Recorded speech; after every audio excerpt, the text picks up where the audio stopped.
Carter Elliott of Spartans Illustrated is here to talk about a game that was played on Monday. Yep, let's do it.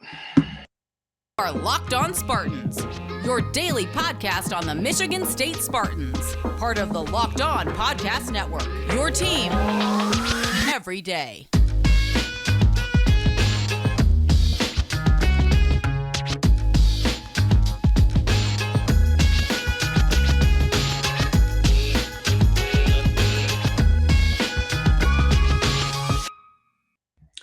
Spartan friends, Spartan families, probably the haters. I don't know. This is probably a good episode for you guys too. Welcome to another episode of Locked On Spartans, your team in green and white every single day, even the soul-crushing days. Yeah, that's right. But hey, we are joined by Carter Elliott of Spartans Illustrated. Yes, Sleepers Media. This man is some of the best people out there, friend of the program. Carter, I got a really bad question for you.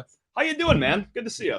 I'm a forced smile. I'm a forced one, but I'm sad. I'm sad. And as much as I want to, and we're going to talk about it, obviously, there's going to be some positives of any single game, any game that's played.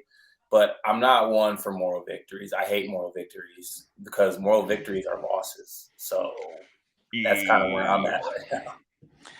You know what? Before we get to the game here, I need to share a story with you, Carter. I need to share a story with the listeners here. And my day started off fine. It was good. Martin Luther King Day, had the day off of work. Thank you, Martin Luther King, for everything you've done for society. And that led to me going to the zoo with my 2-year-old son today. It was a great day, Carter. We saw the polar bears. And at the polar bear exhibit at the Detroit Zoo, we rarely actually see the polar bear. This thing never walks around. Today, it was pacing back and forth. And Carter, even better than that, making a lot of noise. It had this nice little roar going on. It was awesome. It was like, this is great. Okay. This is cool. We're not just seeing the polar bear walk back and forth. We're seeing like audio. That makes sense. Seeing audio, but like we're getting the full package here. This is awesome. How cool is this? But I'm holding him up. He's roaring back at the polar bear. It was so awesome. And then a zoo volunteer comes up behind us and says, yes, she's actually making that noise out of distress. I was like, oh, okay. Didn't ask any other questions. And she went on to say, that's right. This morning, her 2-year-old cub was taken from her for the final time, and she's pacing back and forth wondering where the cub that she will never see the rest of her life is going. He will be going to a zoo now that he is old enough to grow up and live on his own. So yes, the mother is looking for a cub that no longer exists in her life. And that was somehow, Carter, not the most depressing part of my day. Michigan State basketball was that mother polar bear. I know you said you had a story, but the lawyer family, tall human beings, and Malik Hall's foot are the collective zoo volunteer to my Michigan State polar bear. It somehow got worse after that. With that said, main takeaway from the game for you. I don't even know a good segue, but I just what a depressing day. I mean, first of all, that story was extremely depressing because you probably thought to yourself, if the polar bear's active and making noise, that means that the Spartans are going to be making some noise. That's a direct correlation. But then but you know what? I will say one thing though. As much as I don't want to take away moral victories, there was every single chance for the Spartans in this game to roll over without Malik Hall, because I will be an honest fan with you. I don't ever lie about it. When I saw Malik Hall was out, I was like, okay, we're toast, to be honest with you. I truly thought that we would not have a chance in this game. I thought that we maybe keep it close for most of the part, but we probably end up losing right around, 8 to 10 points with free throws at the end or something, given that kind of situation. But with that said, I thought this team fought for the most part. I mean, our veteran backcourt, we leaned on them in this game. I mean, Tyson Walker was phenomenal. AJ Hogard sans the first 8 minutes of the game where he wanted to throw one-hand passes to Joey Hauser when he wasn't looking.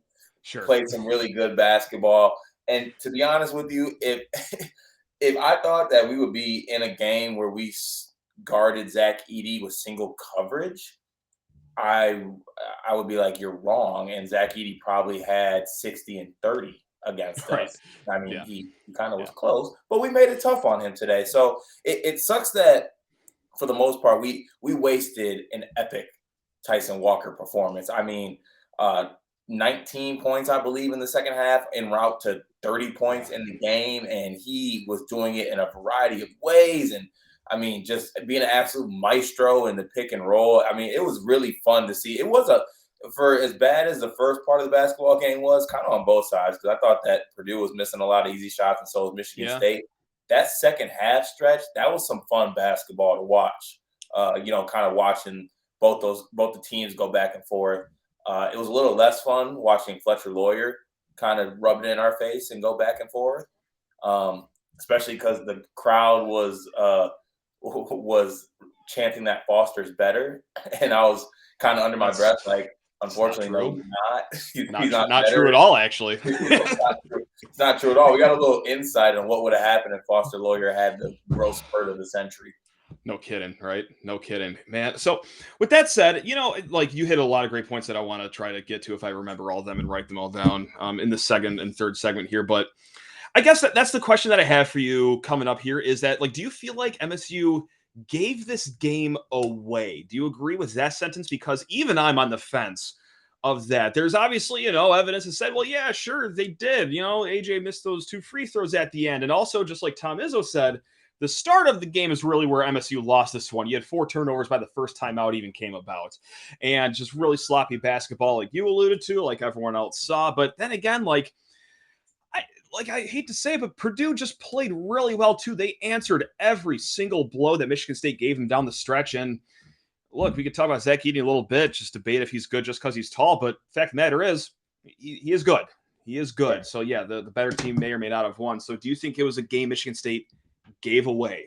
You know what? I think that it's twofold kind of answer to that question, because I don't necessarily think we gave it away, because I thought that down the stretch, Purdue's guys just made plays. Like Fletcher Lawyer was able to get some tough hand ones. Caleb First was able to hit his 9th 3-pointer of the year. Of course, when we're on a run, he bangs a 3-pointer from the corner. So that's, awesome, typical fashion against playing us. But I mean, I feel like Purdue's guys made plays down the stretch. We had counter punches where we could make plays down the stretch. Now, we could definitely point to, some segments of this game that maybe flipped it one way or the other, but I don't think gave it away is necessarily the right term. I just think that they ended up making more plays than us. Now, really quick, too, just about this game, and, next time we'll kick it off with Malik Hall talk, because obviously, that's going to be a massive storyline going forward here. Did you like the strategy they had against Zach Edey? Because this is something that me and DK of Spartan Hoops talked about yesterday, that, hey, maybe let Edey get his.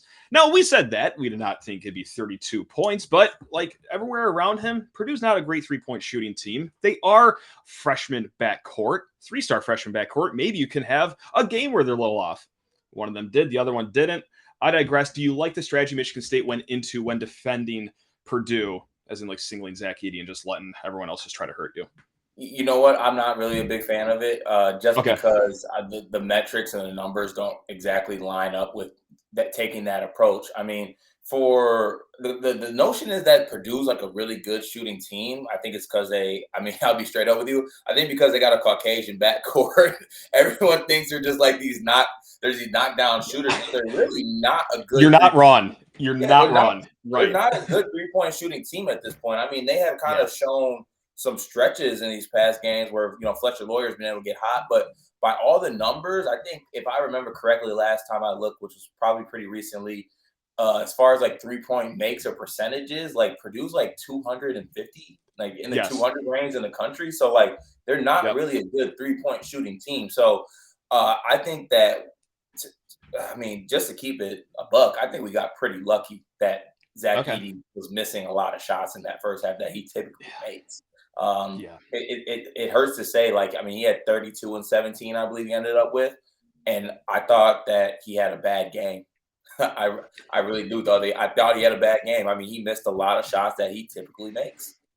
It is insane to say that, right? 32 and 17, but I don't disagree with you, because any shot that had a varying degree of difficulty of like a 2 out of 10 or higher, he just bricked. I mean, Michigan State did get him into some tough shot opportunities. However, that wasn't always the case, because, when you could just throw up a lob and he's already 3 inches from the rim, easy to throw down the alley-oop. He did get some offensive rebounds, easy putback, stuff like that. But again, that final basket he had, I can't discredit that. That was good footwork. got it up in, and just that looked like the simplest bucket of the day. So you know what? Can we dive? Are we diving into that last play real quick? I was just going to say, we're going to leave everyone on a cliffhanger. We'll start the next segment with that. We'll get into Malik Hall. But first, Carter, I need to talk to people's ears off about Built Bar. That's right. We're talking about the best protein bar in the game. Hey, maybe Michigan State has a Built Bar in that last time out before Purdue's final possession. They may win that game. I don't know if that's a legally binding statement I can make, but we're going to do it anyway here. Built Bar, point blank period. They will help you get through your day 3 ways. That's right. First, they're just going to treat your body right. Each of these Built Bars are just 130 calories. All right. Just 4 grams of sugar and yet a whopping 17 grams of protein. You're not going to feel weighed down. You're just going to feel that power. Number 2, they're going to treat your taste buds with respect. They taste outstanding. We're talking churro, peanut butter brownie, coconut almond. And number 3, well, gang, we got convenience on your side because you can't just get these at built.com. Oh no, we got variety now. Sure, you can go on the internet and get some on built.com, but you could also go to Walmart or Sam's Club. That's right. If you're already getting some toiletries, some groceries at Walmart or Sam's Club, head over to the pharmacy section and get yourself a box of Built Bar. We're talking cookies and cream, double chocolate, or coconut puff. What are you waiting for? Get your hands, taste buds, and body on some Built Bars. Now let's bring the iconic Carter Elliott of Spartans Illustrated back into the fold here. And yeah, 12-ish seconds left. Michigan State's up 1, and, well, you know what happened here. You could hear the depression in her voice the first 11 minutes of the show. It didn't go well for Michigan State. Zach Edey, I'm just going to turn around, use solid footwork, and dump it in for a basket. Yeah, what would you have done? I guess. I mean, it's just too easy, to be honest. It was. It's too easy. That looked like the drill that you do, like at the end of practice, where coaches go through end of the game situations, and you're going like 5-on-0, like on air, and you just like have them run down there and dunk it. Now, obviously, easier said than done stopping Zach Edey, but hindsight 2020, I thought some things could have been adjusted. I thought the ball pressure could have been greater, and obviously it's a coaching philosophy type thing. I'm a firm believer in, if I'm going to get beat, I'm not going to let the best player on the other team beat me. I'm going to need somebody else. Like, if you're going to send me into a depression oblivion, it better be Ethan Morton. It's not going to be Zach. Right. Like that's where I'm at. Once again, I'm going to harp on this forever and ever because it's been biting me in this season. I don't think that the bigs do a great job of necessarily paying attention to small little details as far as scouting report. I thought Carson Cooper actually did a great job of that in this game. Shout out to him. That's 2 games in a row by him. I know. Right. If we get 3 games in a row, that's called a trend. That's not just a spark. That's a heat check. Yeah. That is a he is him heat check. No doubt. That's a real thing. But you just want to make it harder on Edey. And this game especially, he's so left shoulder dominant because he's just able to – there's no one blocking his right-hand hook, but he's definitely less effective going to his left hand. Now, I'm not saying he wouldn't have made the left-handed hook, but I'd rather him, like I said, beat me on a shot that he's not comfortable with instead of getting to a move that he was comfortable with. And honestly, he let us off the hook because I thought he should have – can I cuss on this? I thought he should have dunked that shit. Yeah, sure. We'll let that one slide. Yeah, I think we're long enough in the episode. Who's going to listen anyway? Yeah, and you should have dunked that stuff. Like, you got to dunk. Hey, there we go. Like, so I don't know. It's just it's a tough one. I didn't want to get too emotionally attached to this game, and I ended up where I am now. I was glued to the couch for 40 minutes after the game. I was depressed. I was, and like after the Illinois game, it's like, you know what, that was tough. You're up 7 points late in the game, but on the road, Illinois just played like the better team down the stretch. It happens in the Big Ten. What are you going to do? If anything, I was maybe a little too chippy at the end of the game there doing the recap video. But like now, it's taken every fiber of my being to just get up here and talk about this game and not just cry. Really cry like that polar bear that I saw at the zoo earlier right now. But hey, you know what? Let's go from one depressing topic, just the micro level, the game, to the macro level. Malik Hall is out anywhere from the Rutgers game to the rest of his career with this foot injury. Graham Couch tweeted after the game from the Tom Izzo press conference, quote from Graham Couch, Izzo getting emotional about Malik Hall, saying, "We were trying to get the win for him because he's crushed." Then went on to say, They didn't know how long the injury would keep him out for, but the specialists looked at it today, and it doesn't look good. So awesome. Great. This is sweet. What's your mindset right now? Like, because there's different avenues you could take that question, I guess, like your mindset as a fan. Because for me, it goes from, going from, hey, we could win the Big Ten regular season title, which in theory is still in the mix, all the way down to like, okay, let's just try to like make the tournament and not in the first four. But if it's the first four, okay, I'll settle for that. Like, I think I'm panicking right now. Can you either A, call me down, or B, tell me where your mindset's at, or C, all the above, Carter? You're right to panic. There is no talking you down from this. Okay. It's not up for debate, to be honest. This team is a better basketball team with Malik Hall. This team's ceiling is higher with Malik Hall. This team's floor is higher with Malik Hall. Whatever way you want to come at it, this team is a better basketball team with Malik Hall on the floor. So the fact that we're going to be out with them for an extended period of time, and I want to be positive, I really do, but all the things that I'm hearing is that there's a really good chance we might have seen the last of Malik Hall this year. Like, that's not out of the card. So, it's definitely not, uplifting to hear. And when I find myself looking on what can be the answers to this situation, it's more so just leaning on the guys like Hogard, Walker, and Hauser in this situation. We're just missing kind of one of that big four core that I like to talk about with this basketball team. And hopefully we can get other contributions from other guys. But, I mean, looking at what we've gotten so far, I mean, up until this point of the year, I don't know if we can really count on contributions outside of those top four guys. But, I mean, you know what? Opportunities like this arise from injuries. So let's see if guys are ready to step up. If anything, we're going to see what we have moving forward with some of these younger guys. So and like so far, no one's acing the test. And like, look, it's just like Malik's position too, like not necessarily deep on the bench to begin with. I think Pierre Brooks might be the first guy there that's playing the four, and Carter. Like, I'm a Pierre Brooks fan. He's a very exciting player. Loved how he started the year, but in the last 4 games, we are 0 of 7, and that's also 0 points for those keeping score at home.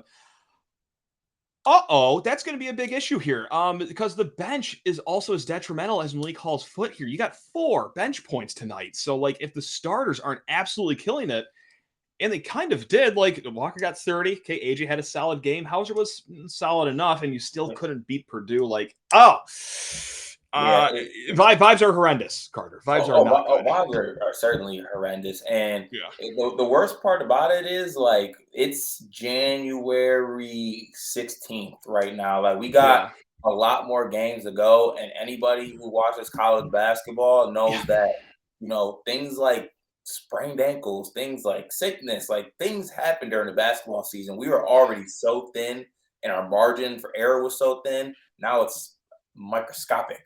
And if anything else happens, or if anybody's off, we're going to be basically not giving ourselves a great chance to win the basketball game. And you know what? It sucks because I really thought that we saw something too with the small ball lineup with this team. Like in that Wisconsin game, we went small ball. And we saw what Malik Hall was able to do when he was checked by guys who are mismatches, and our teams look so good. And I don't know if we're going to be able to do that the rest of the year without Malik on the team. So, you know what? It could be worse, though. I will say that. It could be worse. Like, our coach could not be Tom Izzo. Like, if I'm put in this situation, at least I got that guy on my side, and he's gonna figure something out. He's not going to roll over and die. So he's going to figure something out to put this team in the best position to win basketball games, but it's going to be tough. Yeah, that's the only moral victory that I could find today, too. And a lot of other fans, too, I think we're speaking for the majority here, is that, like, hey, you didn't have Malik and you almost beat the number 3 team in the country. But, man, I just don't know how many other teams in the Big Ten are, like, I want to say this carefully, not as, like, a complete salty hater, but, like, as one-dimensional as Purdue, where it's just, like, dominant big man, okay, wing players. Like, a lot of other teams are going to be more diverse and versatile with that sort of stuff. So I don't know. I don't take it with that much of a grain of salt, but I understand the fans that do have that. And I also envy them too. I'd really love to have more positivity than I do right now. But the fact of the matter is, well, what Malik Hall is important to this team, and that's not a hot take. Yeah, there's being positive, and then there's just calling it like it is. And I always err on the side of calling it like it is. That's what I like to try to do too, but that can very often be mistaken for just being a negative Nancy. Oh, you always think the sky's falling, but whatever. It is what it is. What does Thursday mean, Carter? Against Rutgers, 6:30 at Breslin Center. Michigan State wins that game blank. Fill in that sentence for me, please. Michigan State wins that game. We're still in the hunt for the Big Ten title. Okay, all right, let's go. I like that a lot. We are. That's good positivity. Despite everything that's happened, this conference is still up for grabs. Like, Purdue is considered the best team in this conference, and we had them on the ropes in that second half without one of our better players. So, and the thing about it is like when you get in this point of the Big Ten season, like, teams start taking things from each other on as far as how to beat teams. So there's teams that are going to see today's game against Purdue and are going to be like, that might be maybe that's the way to go. Maybe we let Edey get his and get everybody else. I mean, there's things that can happen and kind of transpire throughout the Big Ten season, but the season is not over. Going 0-2 in this stretch definitely did hurt. Like, 1-1 was definitely where I saw myself when coming into this weekend with the Illinois and Purdue games. But it's not over. But Rutgers might be a must-win game. Somewhat. Isn't that right? Like, it just sounds so silly to say that about a game being played on, what would that be, January 19th? But maybe it's not, though. I don't know, because, okay, let's fill in this blank. If Michigan State loses against Rutgers at home on Thursday night, oh God, blank, Carter. What? Now what? Now what? Your very last chance of life is to get a win at Assembly Hall. Otherwise, mail it in for the season. Just make the tournament. The Big Ten dream is dead. It's just time to make the NCAA tournament and see what we can do. You know what? I think for me, like, my finger is it's in the same room as the panic button for making the tournament. I know I'm being very reactionary. Like, I know how ridiculous I'm being saying that right now. But if they lose on Thursday against Rutgers, and especially if it's like a blowout loss, God forbid, then we're going to be grazing the panic button. If things go really south in Assembly Hall, like, okay, I might be tapping that just a little bit, but I'm at DEFCON 3 right now, I guess. I don't know. I don't think that's Rutgers is going to be a winnable game. I think tough but winnable. Yeah, tough but winnable. We got them at the Breslin, thank God. We don't got to play them at the Rack, so that's a winnable game for us. Isn't that the next 3 games, though? Tough but winnable. Like, okay, so Rutgers, all right, at home, and then you go to Assembly Hall. Indiana, for those who haven't been paying attention, it kind of stinks, but they also kind of blew the doors off Wisconsin, so that was a good bounce back for them. But hey, hold on, newsflash right here for you, though. They still stink. Sorry. Okay, gotcha. No, I was just letting you know. Don't fall for that. They still stink. I want that to be known. Yeah, and maybe okay, like, it's still gonna be tough but winnable because every game in the Big Ten's tough but winnable, I guess. I mean, come to think of it, but then you have Iowa. So home Rutgers, road Indiana, home Iowa. What do you have to see in this stretch for you to be like a content person here? Is it 2-1? Does it have to be 3-0? Can you even tuck yourself into 1-2? Dare I say, Carter? What do you want to see here the next 3 games? I think 2-1 is at minimum what I need to kind of stay on board with the competing for a Big Ten title. Also, we might need to make a motion for, like, the Big Ten saying this year to be tough but winnable, like just like the banner league. Big Ten conference, tough but winnable. Yeah, that's what it is. Yeah, so I used to do high school sports reporting up in the Thumb in Michigan, and I'll say this first. I love the Thumb, love the community. The people were great to me up there. Not known for being a basketball part of the state, to say the least. And sometimes before going to a game, I'd look at my sports editor being like, yeah, I'm covering this school versus this school. And he'd be like, oh, I'll be competitive. Not good, though. That's the Big Ten this year in basketball. Like, it's competitive. I would not tune in, though, unless you're a diehard fan of these teams. Skip this game. So yeah, that's what I got. So we got some good slogans here. We're going for Kevin Warren's vacancy, Carter. We're doing it right here. Please. I just launched our candidacy. Any other final words that you want to say here before I let you go and try to enjoy the rest of your Monday, I should say? It's not over. Let's just say that. Okay. It's not over. We might be down, but we're not out. Do you promise? I promise you. I wouldn't lie to you. I've yet to lie to you up until this point. That's a good point. Well, thanks for that, Carter. You're the man. Always love having you on. Thanks a lot. I think this is 2 appearances in the same month. My God, you should be sending me an invoice here pretty soon. Thanks a lot for your generosity, your time, your vibes, even in the most depressing of games. He's Carter Elliott, Spartans Illustrated, Sleepers Media. He does it all. He's the best. And you guys are also the best too. Thank you so much for listening to this episode. As tough of a loss as that was, you guys are great listeners and even better Michigan State fans. Let's go try to enjoy this week. Love you all. Go Green.